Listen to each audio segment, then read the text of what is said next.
Мен Жантас Нұртас, номер 45 Ақорда мектеп гимназиясының 9-шы А сынып оқушысы. Ахмет Байтұрсынов, қазақ қалпы.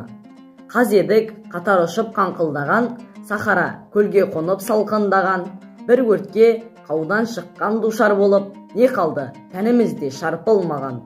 Алаштың адамының бәрі мәлім, кім қалды таразыға тартылмаған, дегендер мен жақсымын толып жатыр, жақсылық өз басынан артылмаған. Тақылдап, құрпысықсып сөйлейтін көп, екпіндеп ұшқыр атша қарқындаған, бос белбеу, босаңтылған бозбала көп, киіздей шала басып қарпылмаған. Еңкеңдеп, етаңдыған шалдарда көп, телміріп, бір тойғанын арқылмаған. Ақ көңіл, алаң-бұлаң адамдар бар, есептеп, азын көпке аңқылдаған. Қайырсыз, неше сараң байларда бар, қайықтай толқындағы қалпылдаған, бәрінен тыныш ұйықтап жатқандар көп, ұмтылып, талап ойлап талпынбаған.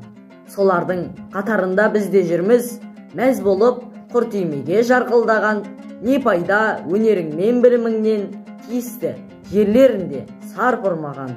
Бұл бір сөз қасірет етіп хатқа жазған, қалмаған түк қасиет қазақ азған. Байға мал, оқығанға шен мақсұт боп, ойлайтын жұрттың қамын адам аздан.